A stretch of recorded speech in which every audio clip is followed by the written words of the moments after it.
Hello everyone, this is Cate from Melbourne, Australia and welcome to an hour of miracles. Miracles are your shifts from fear in your mind to love. And Course in Miracles was my path. There's many paths, as we know. So many teachers, just use what you're guided to. You'll be guided to what path suits you, and teachers, books, everything will be guided. So just before I start, let me just take a moment to be quiet. Let's be quiet together. Let's just sink into this peace. And just feel your breathing slow. Close your eyes if you can. Feel your fingers relax. Feel your toes relax.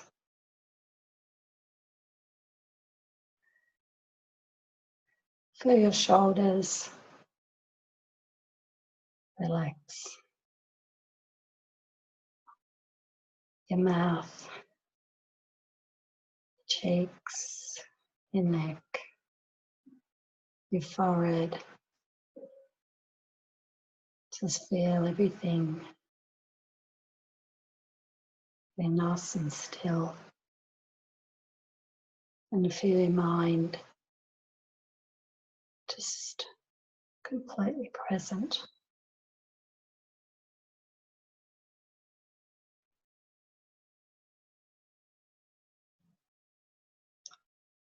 And hopefully you've got no thoughts. Just focus on your breath.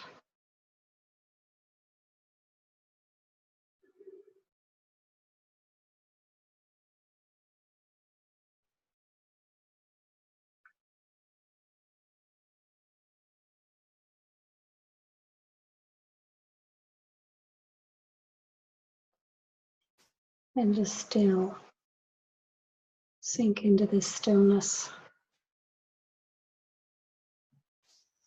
where all is one. We're just going to go beyond the thinking mind and drop into the deep stillness, the eternal always of clear seeing.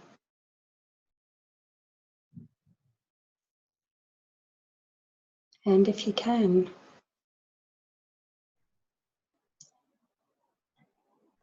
just join with God, join with this love. Just open your heart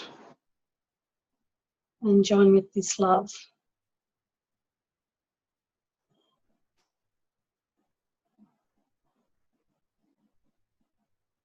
I love you, God.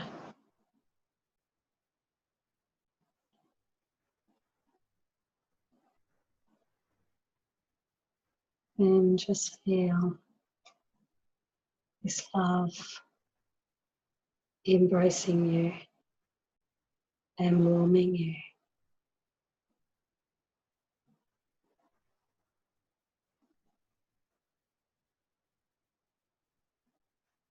And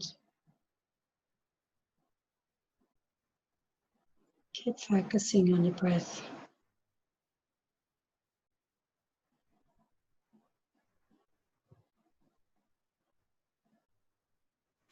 And you find that your mind can reach down like it's like at the bottom of the ocean. where it's completely still. There's no waves. It's beautiful. It's just this.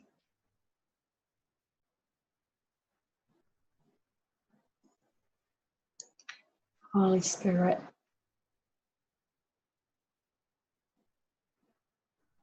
you are the right mind. You are the mind in which I think. You are the mind in which I love. You are the mind which undoes all the past that never was. You are the mind that corrects when I go off course. Please illuminate our minds today if we need any correction. And if we don't, we're just living in your love and joy. Amen. So today I thought I'd read from A Course in Miracles, chapter 15. The chapter is called The Holy Instant, and it's section 8, The Only Real Relationship.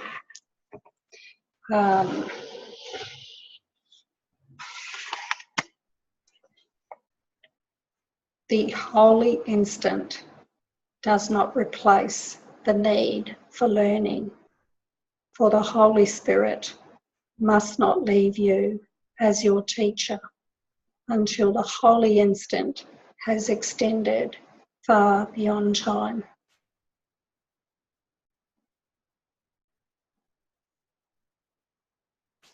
So the holy instant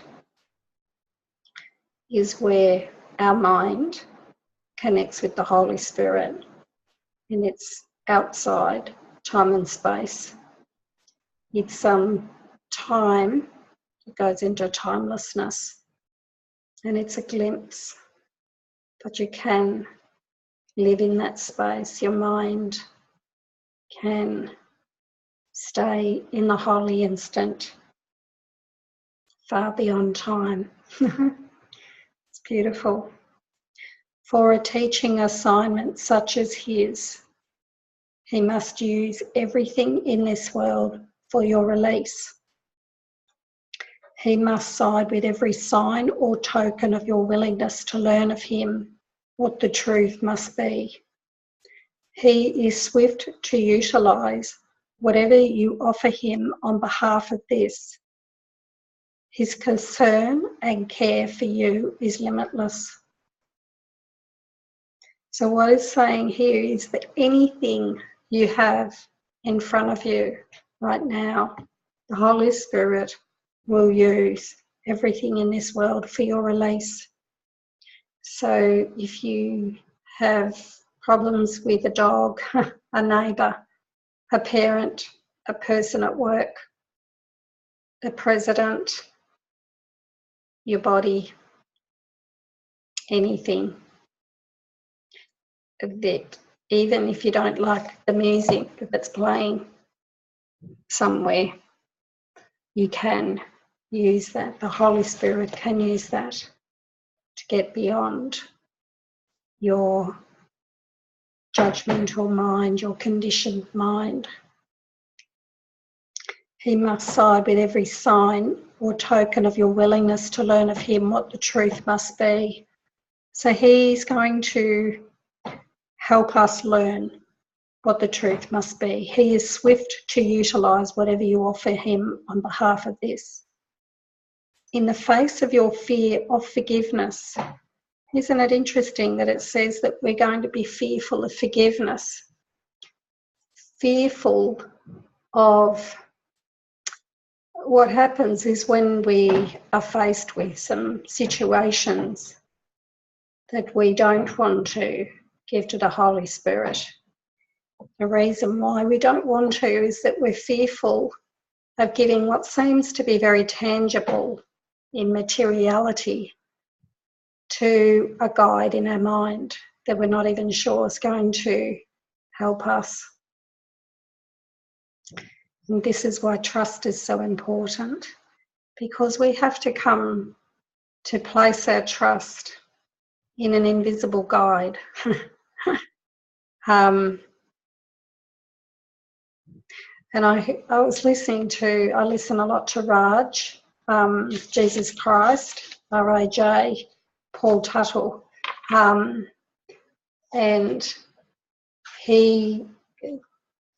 Raj says that you'll know when it's the Holy Spirit's voice, because it won't explain. It won't give any reason for anything. It'll just be a very swift and sure answer. I remember one time when my daughter was sick and I was worried about her. I got a very strong answer: she will be fine. It did take probably about 12 months for her to actually get better, but I trusted in that guidance. So we just need to trust continually in the guide in our minds.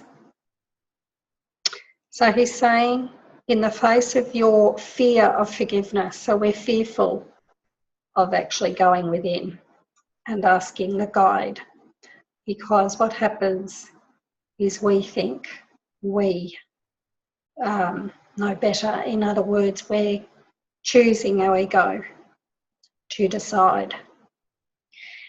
So which he perceives as clearly as he knows forgiveness is release. So he knows that when we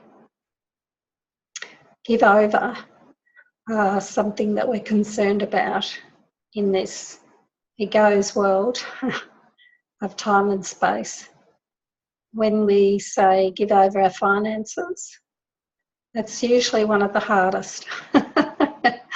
For most people I know, that's the hardest to give to the Holy Spirit, and that was the hardest one I had, to completely surrender, to be guided.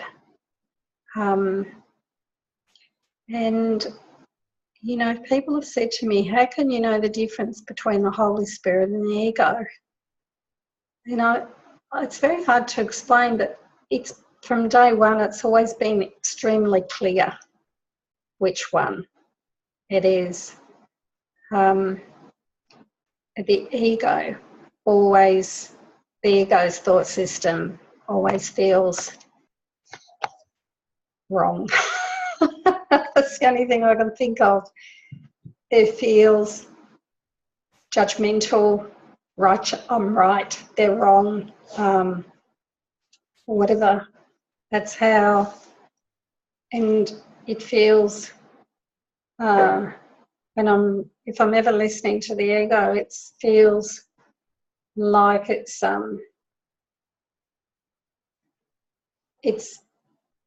don't know, it's just, it doesn't feel opening and loving and accommodating everyone, and it feels very different to the mind that loves everything as itself. So he says that we're going to face fears of actually giving things over to the Holy Spirit, and he knows this, but he's also telling us that he clearly knows forgiveness is release. He will teach you to remember that forgiveness is not loss, but your salvation. Salvation, just read awakening, enlightenment, freedom, peace of God.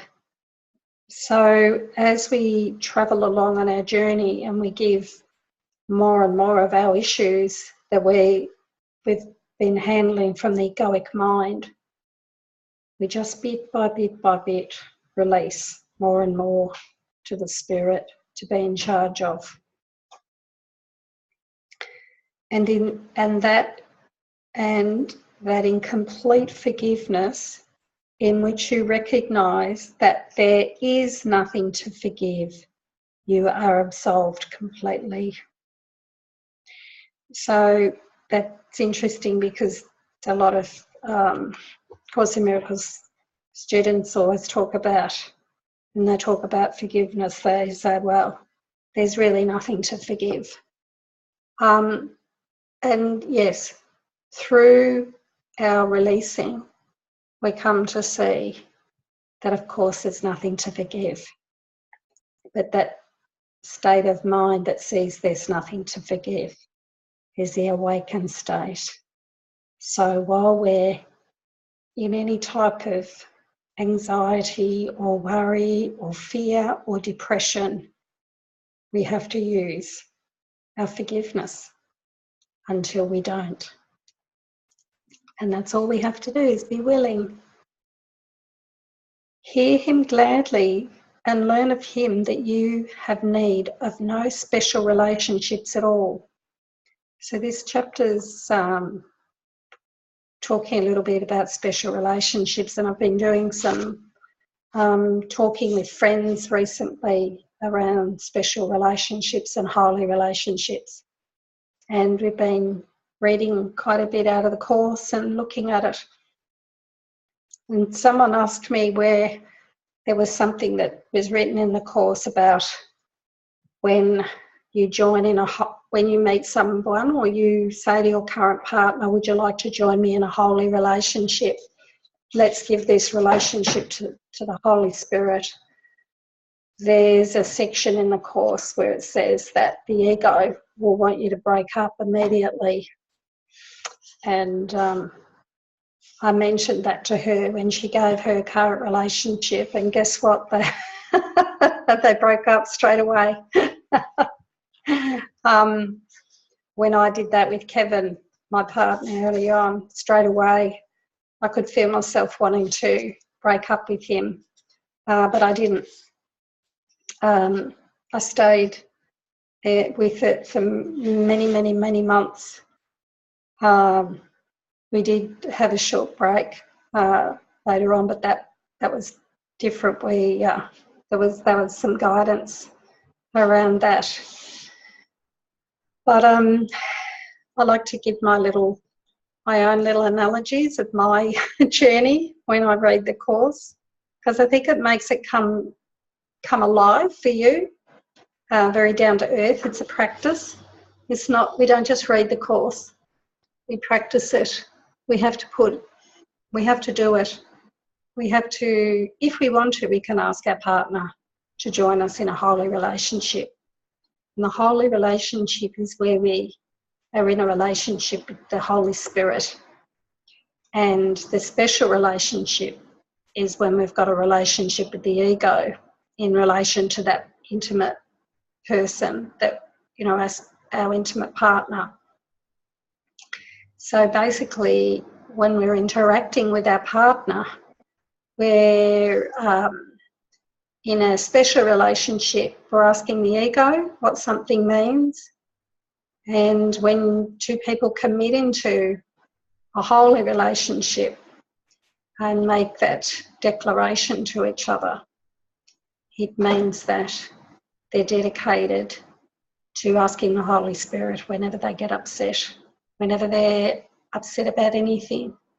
I think I talked last week about this. I do remember now. So I won't go on about that.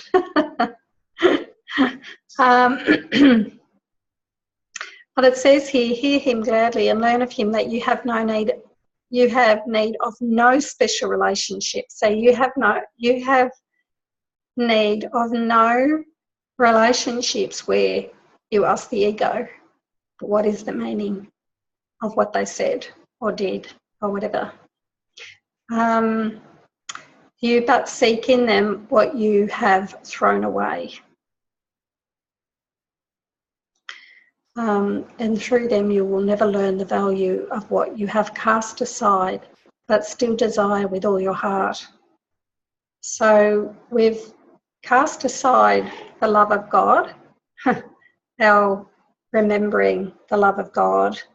And we're trying to get that love back from another body, another ego actually. And that's what passes for love in this world, is trying to get love from an ego.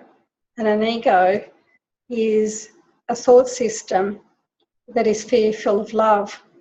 So that is why when the Course says seek and do not, the Course says the ego is seek and do not find.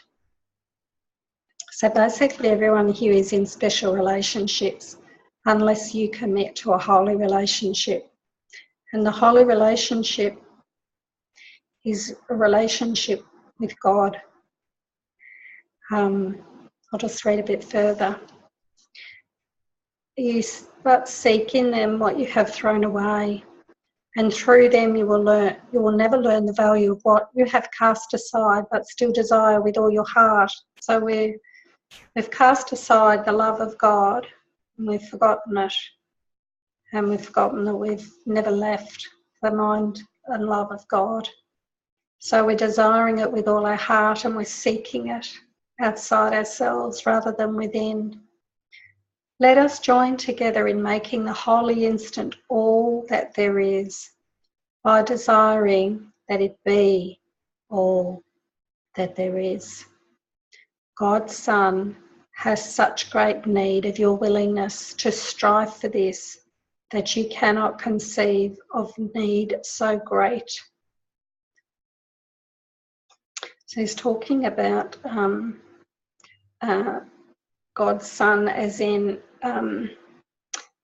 other aspects. There's only one mind here, the one mind of God, and there's only one ego mind, but the ego mind's fragmented, and it looks like it's been fragmented into bodies. And when he says God's Son has such great need of your willingness, it means the one God's Son, the one mind, which he talks as God's Son, because we're all one God's Son. We're not separate sons of God. We're all one. And as our mind wakes up, we are then used to help other minds awaken. So that's why he says he needs our willingness to strive for this awakening. So our job is to just have our mind corrected by the Holy Spirit. And then we're being used as our mind's free of its conditioned thinking, and it's peaceful and it's loving, and its only purpose is to extend love from the infinite, boundless mind of God, of perfect love. Behold the only need that God and his Son share and will to meet together. You are not alone in this. The will of your creations calls to you to share your will with them. Turn then in peace from guilt to God and them. So he's asking us, the will of your creations calls to you. This is an interesting thing, because I remember years ago I couldn't work out what with this word creations in the Course. Some of these words are quite difficult to get head around exactly what they mean, because they come from a different place than we're used to actually experiencing. So the will of your creations, so our creations are actually our love. When we are loving someone, we're extending love. That's actually a creation. So as your love goes out, so you can tangibly feel loved, you can feel this essence of a hug or a smile or a gentle word or something from someone when you experience it in your mind, but it might be said with the mouth, but you'll have the experience of love when someone's very loving to you. And as we awaken, we become more loving, more open-hearted, and our heart starts to open. The wisdom comes in, and then the heart opens. Because once the fear in the mind leaves, there's nothing to stop you from just being an essence of love. And they're our creations. So the will of your creations calls to you. So it's a sort of funny way, the will of your creations calls to you. So my creations are love, but because we're all in the one love, it's like the will of others are calling to me for my love, to share your will with them, to share the will of God, my will joined with God's will, which is, God's will is just to love, open-heartedly love, care, kindness, gentleness, trust, tolerance, perseverance, stability, all those things that are love, that are the essence of perfect love, because that's what God is. He's perfect love. He's not egoic love. Egoic love has always got it has some aspect of getting. There's a tiny aspect of, if I give you this, I'll get something in return. God's perfect love is clear of all that, just wants to love. Turn then in peace from guilt to God and them. So we're turning from guilt, and we're turning in peace to God and to them. Relate only with what will never leave you and what you can never leave. So God's love's never going to leave me. I can never leave it. It's never going to leave me because I'm one with that. The loneliness of God's Son is the loneliness of his Father. It's sort of, I remember Ken Wapnick talking about some of these lines from the Course, that they're not actually really, it's not like God's lonely for us, but it's an essence of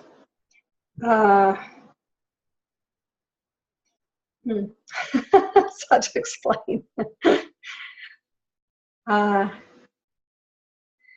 That there's something that's so powerful and so boundless and so amazing going on that we're unaware of, but once you click into that, you'll be caught up in it and you will be completely overwhelmed with this love.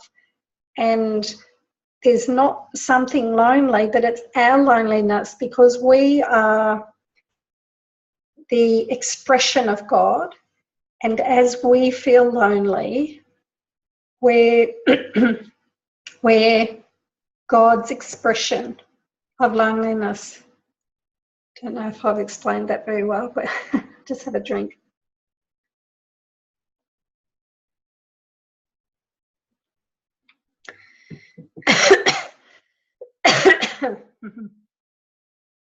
Refuse not the awareness of your completion, and seek not to restore it to yourself.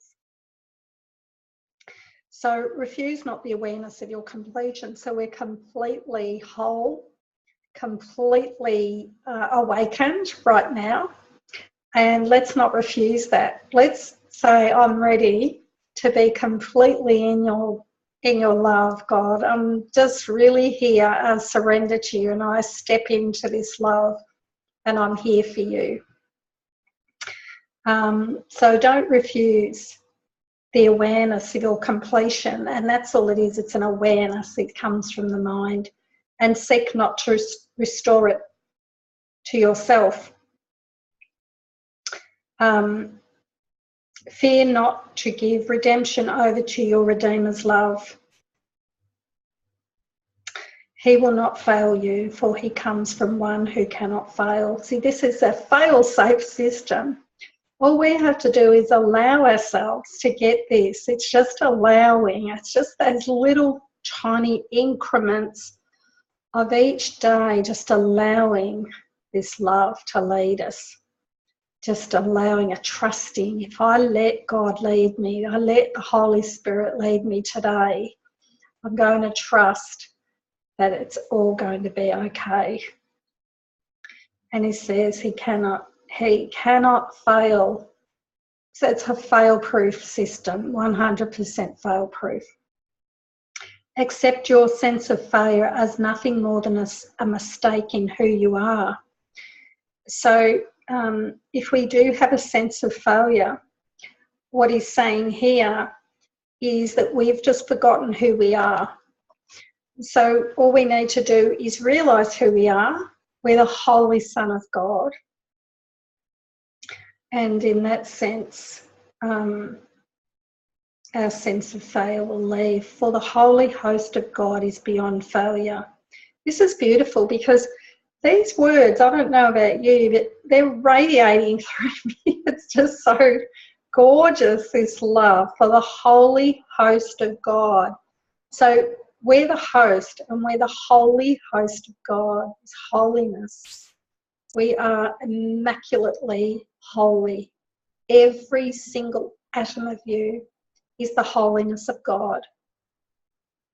And it's beyond failure. And nothing that He wills can be denied. And God's will for us is perfect happiness. Perfect happiness. Not a bit of happiness, but absolutely effing 100% perfect happiness. Sorry, I was going to swear then, I thought I better not. I said the F word.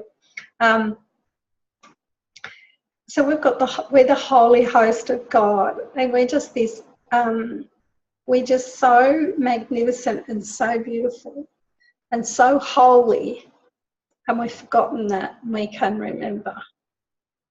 You are forever in a relationship so holy that it calls to everyone to escape from loneliness and join you in your love. So this is talking to me, Cate, and to you. You are forever in a relationship so holy. So you're in a relationship with God that's holy. He's telling you you're holy. Your sins have never been. That was just a mistake. They've vanished. They're not here. If you don't think about them now, where are they? No, look, they're gone. The past is gone. That's so amazing. Oh. And that it calls to everyone to escape from their loneliness and join you in your love. So when you're in this love of God, you call to everyone to join. Come join me. And where you are, must everyone seek and find you there. Oh, that's beautiful. So you will attract people. They'll just actually get really attracted to your loving essence. Oh, I didn't put the timer on. Just a moment, I've just got to check. Oh, yes, I did. I've just got to make sure. Thank you. Thanks. Oh, I just feel so much joy reading this Course in Miracles. It's just such a beautiful, just the beauty and the love comes out of it. Think but an instant on this. God gave the sonship to you to ensure your perfect creation. So he's saying here that God gave the sonship to you. So the sonship is the whole one mind of love to ensure your perfect creation. Now our creations are this love extending. So we are in this relationship with God and with every other mind here. It's one mind and everything is one.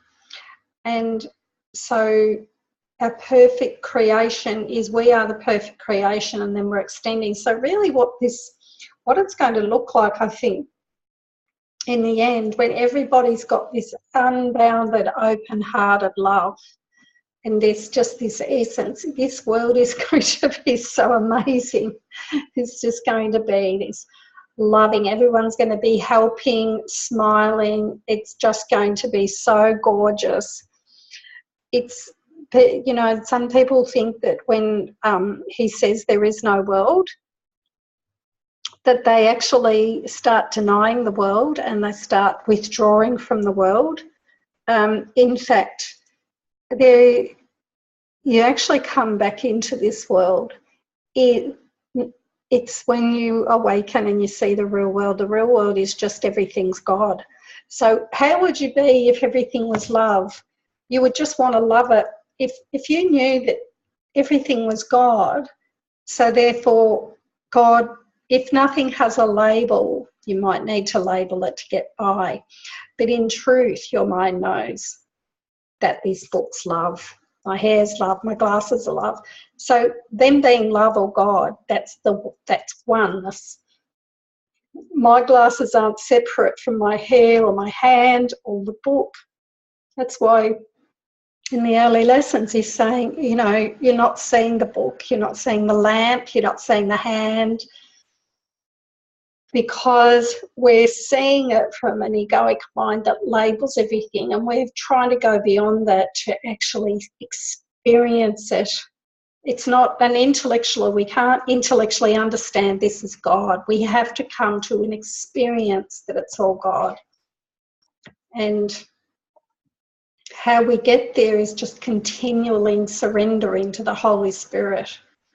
It's just a constant giving over, working with the guide, working with your guide. So this was his gift, for as he withheld himself not from you, he withheld not from his creation. So he's giving us everything. He wants us to have this limitless love, this limitless life, this limitless, boundless love. He's giving us that. Nothing that ever was created but is yours. So he's telling us that he's something real. At the start of the book it says nothing real can be threatened, nothing unreal exists. So, nothing real can be threatened. So you see, there is something real. He's telling us there's something real and it can't be threatened, but there is something real, because what a lot of course students do is they focus on the illusion. They think everything's illusion. Oh, everything's an illusion. No, what it is that how you're seeing it now is illusory. If you're seeing the hand separate from God, or separate, if you're seeing another body separate to you, that's an illusion, because the illusion is that you're one with that everything, with that body, the hand, everything's one. So the illusion is that it's separate. And that's why the world you're perceiving, and he calls it the world because he's trying to point us to the fact that the way we're seeing now is not true vision, but there is a way of seeing. And he says that after you get to that perception and seeing that everything is God and your mind is joined with God's mind, he says there's nowhere to go. Once you have that, that's the final step. There's no other steps. There's no, this world's not going to disappear into light, like I thought. I was thinking that. It's when it says it's light, and it says you might see everything is light, because what happens is, it's sort of hard because I'm saying you won't just see light, but everything is light because it's love. So love and light and God, they all mean the same things. It's just going to be the way you're perceiving or interpreting, or the vision, but the vision's not of your eyes, it's a mind that's interpreting what you're seeing. So it's the interpretation of what you're seeing that changes. And that's why the Holy Spirit's mind is the mind of God. It's the but there's an aspect of our mind which is the Holy Spirit's mind, but it's our mind as well, knows that we've fallen asleep and we're perceiving separation. The tiny mad idea that the Holy Son of God could be separate or something like that, I can't remember. But whatever it is, that our the way we perceive when we perceive through the ego's mind, there's a different way of perceiving the world. And there is a world, it's just not what, if you're still going to be seeing everything, as you're still going to be seeing hands and people, but the perception, so this is still on, what's going on is still on, but your mind is so healed of its misperceptions that you are in love with everything that you see. Every single thing you're in love with. You don't have any thoughts. All the thoughts about you being separate from that, or different, or they're better, or they're worse, or I'm unworthy, all this story just falls away.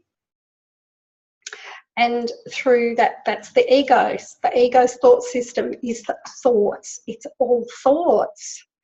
So that's why it says I can only ever upset by my thoughts. So all these parts of the course will drop in. They're like a jigsaw, and each part of these concepts just get put into place. I like to share from some of the mistakes that I made, thinking that the world would disappear when I woke up. Or I didn't even think I'd wake up, but I just thought that that's what happens, and it's not. And then what happens is there's still a lot of Course in Miracles people that think that, but I just allow everyone to think what they like, because I just, from my experience, there's nowhere to go. You're in heaven. You have heaven restored to your mind, the awareness of perfect oneness, the peace of God. There's nowhere else to go. This mind is going to continue. It's eternal. It's not located in this body. This mind is limitless, boundless, and it's the way that he uses there is no world. You have to really become clear, and I might do an actual talk on that, I think, sometime in the future, and just spend a bit of time going into that, because that confused the hell out of me for a long time. And yeah, I might do that on another day, which is a really good topic. It's because these things you have to get really clear on. There's not a lot of course teachers really speaking clearly about what these mean, and a few teachers that I've actually researched, they give very, how can I say, they're not very clear, they don't give an in-depth way of really understanding it. It probably needs an hour devoted to just that, to go through all the ways in the course when he refers to the world, because there is a way that what he's talking about the world is, there's a way that what he means by that. So we need to, first of all, because all these words we need to understand, like atonement is not at-one-ment, it's a correction of the Holy Spirit in your mind. That's why that's what this book's about, having our mind's perceptions corrected. And that's why we have to accept the atonement. He just says to accept the atonement. So we just say, okay, I come to you and I commit to having all my egoic beliefs undone. And that's the atonement. So we have to understand what the atonement means, because other books use it in different ways, and the Course has got a language, and each particular word and concept has its own way, and that's how it gets put together. And it's like a holographic jigsaw puzzle, and each one goes in, and as your mind gets clearer, you'll feel it all connecting. You'll see all the you know, how the meaning you've put on everything. You'll see you're seeing only the past.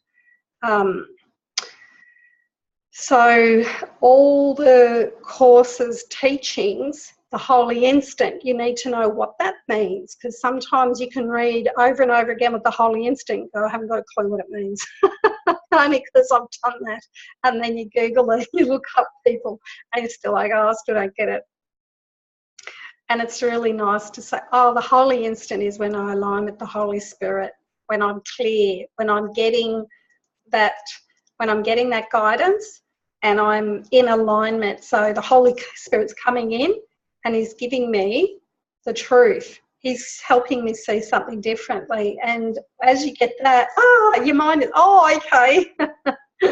You're getting a healing, which is a miracle. So the holy instant is a space in your mind where you've shifted out of your ego and you're shifted into the mind of the Holy Spirit. So back to page 321 on the second edition of the FRP. Just check the time. Still got a few more minutes to go. Think but an instant of this. God gave the sonship to you to ensure your perfect creation. This was His gift, for as He withheld Himself not from you, He withheld not His creation. Nothing that ever was created but is yours. Your relationships are with the universe. And this universe, being of God, is far beyond the petty sum of all the separate bodies you perceive. You see, this is what He's saying. The petty sum of all the separate bodies you perceive. So what He's telling us is this perception where we're perceiving separate bodies is misperception. And there is a universe, but it's outside time and space. And you can perceive this. You don't go to heaven when your body gets laid aside. Heaven's here now, in a mind, a clear mind of love. And I can't say that enough, because I think for me, I really wish I had have heard that a lot more on my journey, because I was really confused about these sort of things. So I guess the way I express the Course's teachings is from what on my journey, I wish I had have heard a little bit more. And I felt, when I actually awoke and realised what this world's all about, awake from the dream, and you realise that you're in heaven. So, you know, that's just you're still in this reality, but it's a completely different reality. So it says, in this universe being of God, it's all God. It's just God. So it's beautiful. It's far beyond the petty sum of all the separate bodies you perceive. For all its parts are joined in God through Christ, where they become like to their Father. So they're joined in God through Christ. So our Christ minds are joining with God. It's all beautiful. Christ knows of no separation from His Father. No, we didn't separate. We never separated, and we never will. We're still in the love. Christ knows of no separation from His Father, who is His one relationship in which He gives as His Father gives to Him. So it's just this love being given, this Christ love being given out, received. The Holy Spirit is God's attempt to free you of what He does not understand. The Holy Spirit is God's attempt to free you of what He does not understand. And because of the source of the attempt, it will succeed. So the Holy Spirit asks you to respond as God does. That's nice. For He would teach you what you do not understand. So we just have to say, I don't understand this. I'm upset. I'm angry, or I'm depressed. So He's going to teach us what we don't understand. God would respond to every need, whatever form it takes. And so he keeps this channel open to receive his communication to you and yours to him. So that's why we've got this channel to God, the Holy Spirit. God does not understand your problem in communication, for he does not share it with you.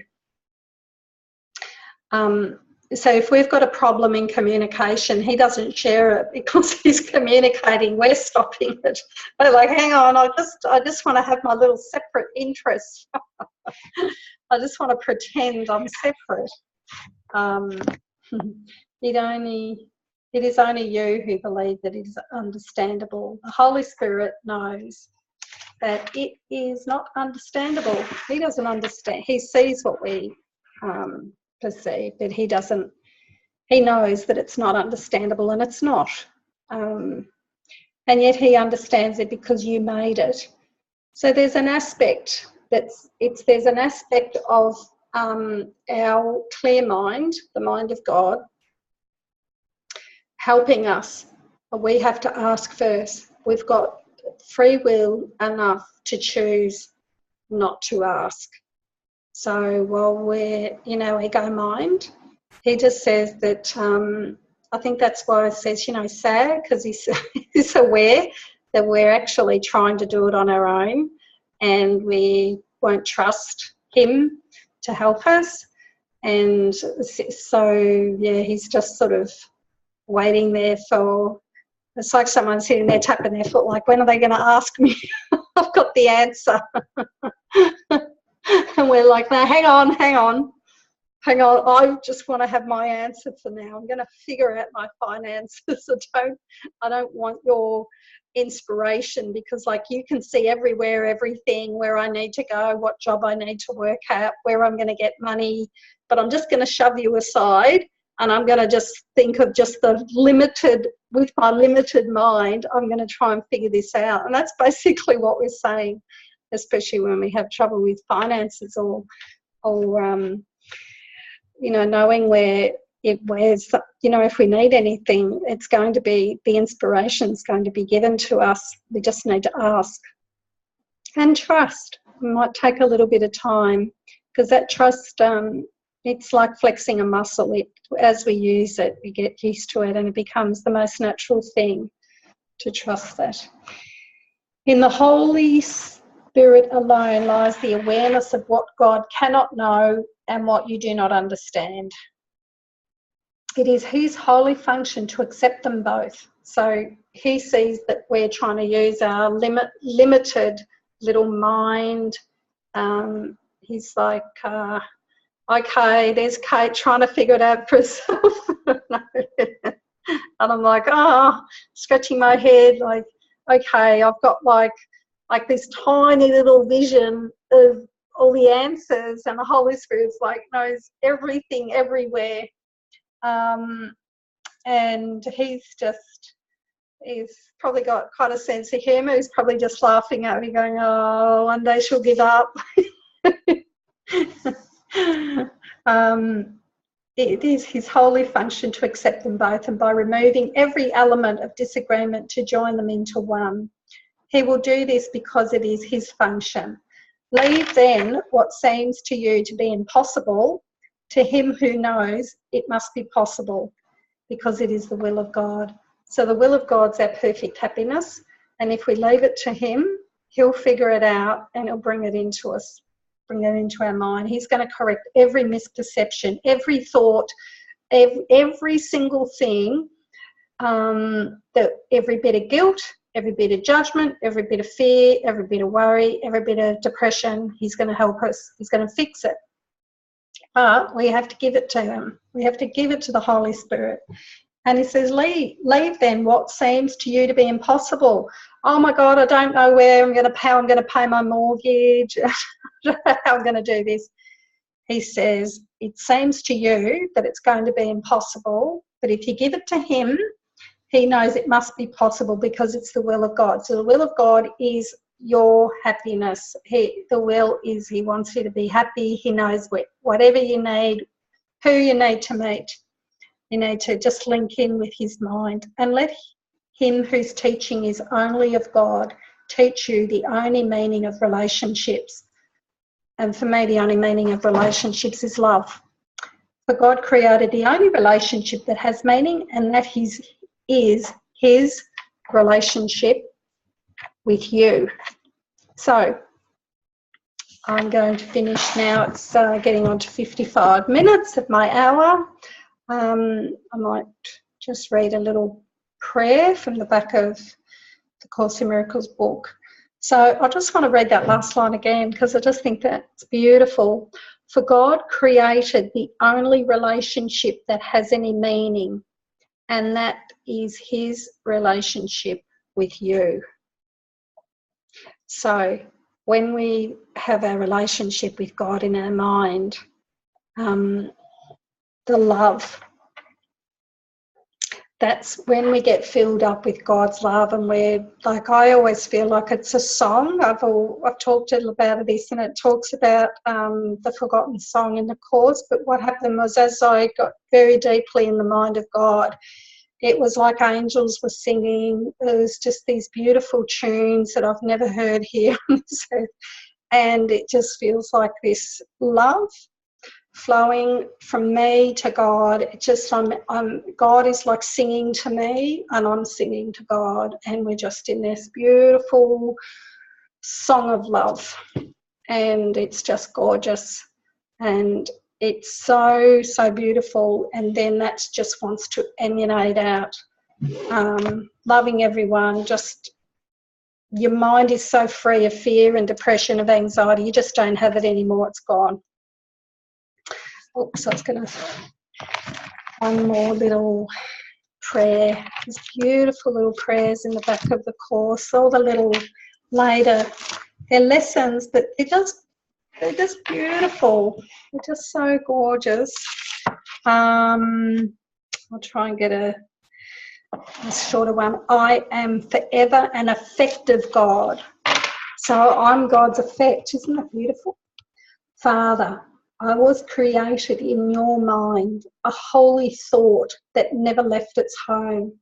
I am forever your effect, and you, forever and forever, are my cause. Beautiful.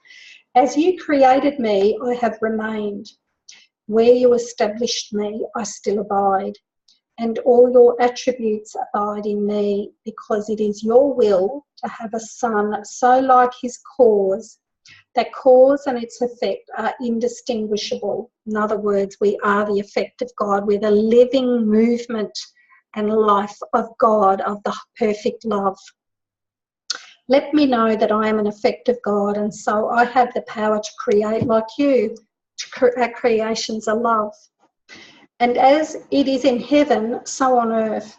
Your plan I follow here, and at the end I know that you will gather your effects into the tranquil heaven of your love, where earth will vanish and all separate thoughts unite in glory as the Son of God. So we don't go anything. The earth disappears because we're in the tranquil heaven of his love, and all separate thoughts unite in glory. So we don't have to lay our bodies aside for that. That's here now. Let us, it's very easy to misinterpret that. Let us today behold earth disappear, as first transformed and then forgiven, fade entirely into God's holy world, holy will. So so I'm nearly finished now. So thank you, and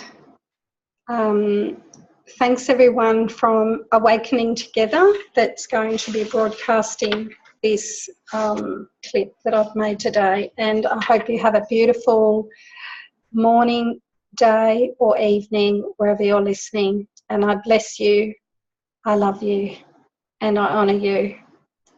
Thank you, and goodbye.